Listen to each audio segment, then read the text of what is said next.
أتبنى من الأخ سعيد أبرنوس والإخوان الأخوات الجزائريين أحرار شرفاء والعسكر. أنا كنقولها لكم العسكر شفت أنا أخ واحد، خذوها هكا مصطلح.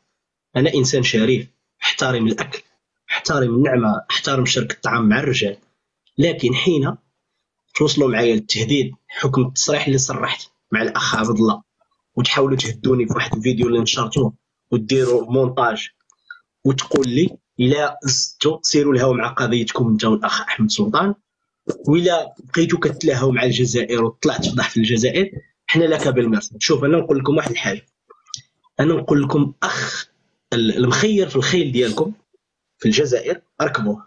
الا قدرتوا تسرجوا عبد المجيد تبون وديروا له اللجام ديال الحمار وتركبوه فوق منه وتقدفوا تجاهي انا ما عندكم ما تصوروا منه، لا نتوما ولا حتى دوك البيادق اللي غتستعملوهم ضدي. انا نقول لكم هذا وعد مني، ما عمري وصلت لهذه المساله كي غنوصل لها.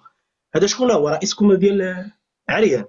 الا ما نشرتوش هاد 3 ايام. شكون هذاك؟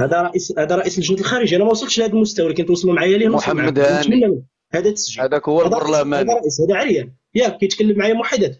الا ما نشرتوش عقلوا معايا، ها انتم كنقول لكم انا اللي عندكم ديالي نشروا. انا كنتسناكم التهديد ديالكم، والله لا حبستوني بالرب بالمعبود ولو على حساب الرقابه ديالي تموت. ها انتم اكبر ادارات هنا في اسبانيا روحوا رفعوا عليا شكايه. الا ما نشرت لكمش الفضايح ديالكم صوتا وصوره وتسجيلات فانا ما تعتبرونيش محسن، اعتبروني منخزن، اعتبروني كما بغيتوا تعتبروا. دخلوا معايا التهديدات والتصفيات الجسديه والتهديدات عبر التواصل الاجتماعي وتطلقوا عليا البيادق ديالكم والمخابرات ديالكم تهاجمني على حساب التصريح لانني بغيت ندلي بحقائق اللي انا عشتها وضريتها وما كنهاجم حتى شي اتجاه. الا ما نحطوا لكمش عريان هذا رئيس لجنه الخارجيه، انا ما كنتسماش محسن ولد الريف.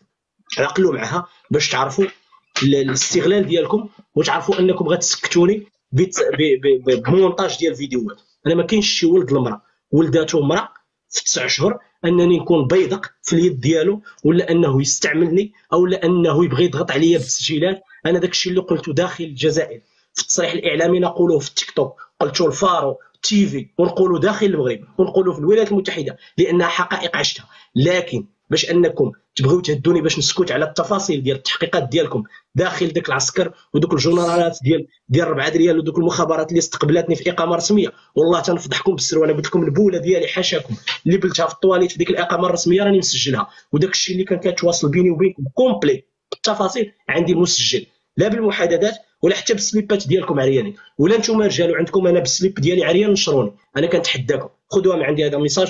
وتحيه للاخ سعيد برنوس اللي يسمح لي بالمنصه. شكرا للاخ عبد الله اللي ارسل الرساله، وتحيه لكم جميعا. بلاتي يا خويا.